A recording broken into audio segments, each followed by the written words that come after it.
sangat sampai saya mungkin nggak nonton 20 kali, tapi terus saya nggak bisa stop nangis ya nonton film ini. Ini film yang benar-benar kita angkat dari kisah nyata, dan terima kasih untuk keluarga udah mengizinkan untuk mengangkat film ini juga. 3 topik yang kita bahas di film ini yang paling penting, yang keluarga setuju untuk ini diangkat ke film. Pertama adalah mengenai bully, karena Nina almarhumah mengalami bully yang luar biasa sampai meninggal. Kedua, mengenai geng motor liar, kita juga membahas tentang bahayanya geng motor. Ketiga, mengenai pergaulan, itu juga sangat penting, topik yang sangat penting di dalam film ini. Dan keadilan, masih ada tersangka yang belum juga sampai sekarang tertangkap ya Ibu. Ya, jadi semoga dari film ini kita bisa mendapatkan banyak pelajaran untuk penonton. Dan kenapa film horor? Karena ada video kesurupan almarhumah yang itu menjadi sebuah bisa dibilang viral ya. Dari gara-gara itu kita angkat ini menjadi crime horror. Ya, pertama saya waktu lagi ditawarkan cerita ini, kita udah aware, oh ini sempat ada kejadian orang itu tuh. Lalu saya baca-baca, oh my god, kejadian tragedi yang sangat mengenaskan gitu ya. Dan sampai sekarang itu tadi kan justice-nya is not served properly gitu. Jadi masih ada tersangka yang belum tertangkap. Nah ini yang membuat saya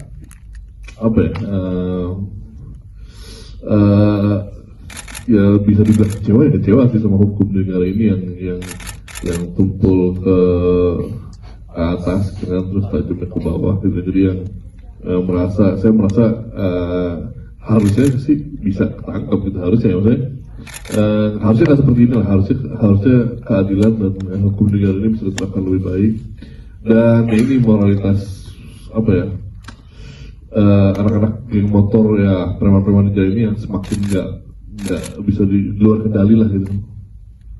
Geng motor ini udah bukan kenakalan remaja lagi, ini udah kriminalitas gitu kan. Ini saya jadi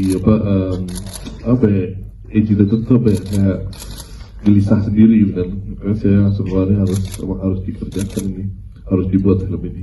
Film ini menjadi penting untuk dibuat karena dari prosesnya aja itu udah banyak terjadi hal-hal yang serupa gitu.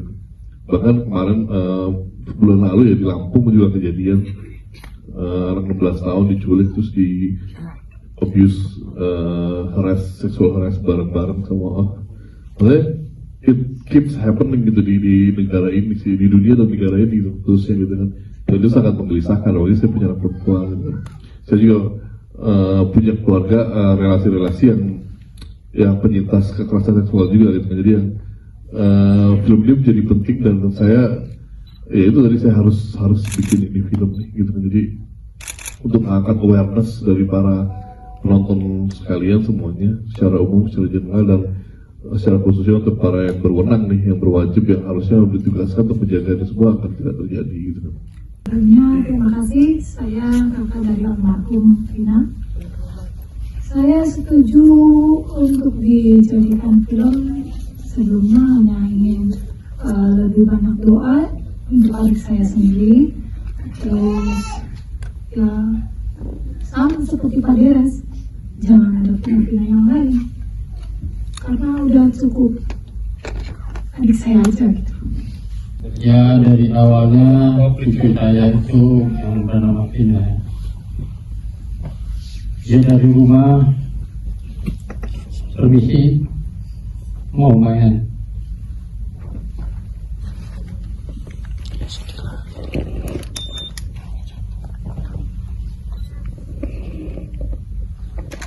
Kita sebagai orang tua, sebagai kakek, kami persilakan, cuma saya pesan kamu hati-hati.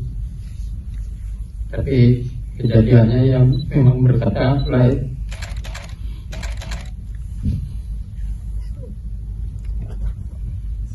Makanya saya pesan kepada adik-adik kita, anak-anak kita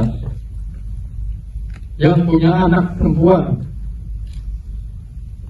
harap memberi pengarahan yang baik agar jangan sampai ada terjadi kelanjutannya. Saya pesan begitu aja.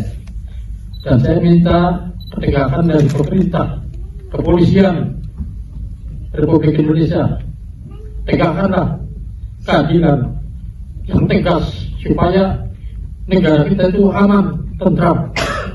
Begitu aja pesannya. Terima kasih. Peran Tina ini ya seperti yang kalian tahu, kalian juga udah tahu sosoknya karena gue juga udah pasti udah pada tahu sih sama sosok almarhumah ini. Cuman karena gak ada yang benar-benar menjelaskan beliau ini karakternya gimana, jadi untuk karakternya sendiri sih aku tetap bangun lagi, aku bikin dia emang sebagai anak SMA aja yang emang lagi menikmati masa mudanya. Terus juga beliau kan modeling, fashion show cukup eksis juga pada saat itu, pada 2016 kebetulan itu timelinenya. Jadi ya karakternya sebenarnya anak SMA aja sih. Kalau untuk Linda sendiri, dia kan kalau salah Vina itu baru ya? Anak baru di iya, tapi nggak diceritain di film, tapi background timeline itu Vina itu anak baru dan dimana Linda yang mau menemani Vina ya, karena Linda ini cukup buat karakteristiknya yang aku buat. Linda setia kawan dan tapi dia sangat berbanding terbalik dengan Vina, karena kalau Vina sendiri yang eksis, Linda yang share di belakangnya aja. Jadi dia mendukung apapun yang Vina lakukan dan pastinya dia menjadi tempat curhatnya Vina dan ya karena sempat dibully juga sempat dibully dan di mana ada Vina di situ ada Linda dan Linda juga nggak segan-segan untuk stand up buat Vina dan karena mungkin itu yang bikin ikatan Vina dan Linda itu sangat amat kuat ya sampai akhirnya mereka dipertemukan kembali saat almarhumah sudah meninggal. Maksudnya Vina yang memilih Linda untuk memasuki. Jadi menurut aku Linda itu sangat dekat sekali dengan almarhumah dan tetapi beda dengan Vina, Linda sangat menyimpan rasa dan dia jadi sebenarnya tahu apa yang terjadi tetapi dia akhirnya memutuskan untuk speak up dan itu karena kejadian yang itu sih seperti itu. Kebetulan juga ini film pertama aku sebagai pemeran utama. Pasti tantangan ada, rasa gugup juga nggak mungkin nggak ada. Cuman seperti yang tadi aku udah bilang juga sebelumnya pas lagi launching tadi, awal tuh aku ngerasa aku sempat ragu, aku sempat mau nolak ini karena aku ngerasa aku kayaknya belum mampu deh. Cuman setelah ngobrol lagi dan aku juga ketemu sama keluarganya dan mereka juga bilang kalau aku yang paling mendekatin secara fisik mirip sama almarhumah, jadi harusnya itu bisa membantu buat yang nonton juga untuk lebih relate lagi ke ceritanya. Cuman anehnya itu ya, setelah karena aku tuh sempat ngobrol lumayan panjang sama salah satu keluarga itu, neneknya almarhumah, karena sudah beliau juga yang relasinya lumayan dekat selain Mbak Marli dan ibunya atau abahnya itu neneknya juga, cuma kebetulan nggak bisa hadir katanya. Aku ngerasa selama syuting jadinya beban itu tiba-tiba hilang, tiba-tiba semuanya dipermudah dan lancar dan aku nggak yang jadi mikirin aduh nanti acting aku harus kayak gimana ya, nanti nangisnya gimana, kesakitannya gimana, tiba-tiba semuanya ngalir. Makanya aku bilang film ini aku kerjakan dengan hati banget, jadi semoga nyampe ke kalian juga nyampe.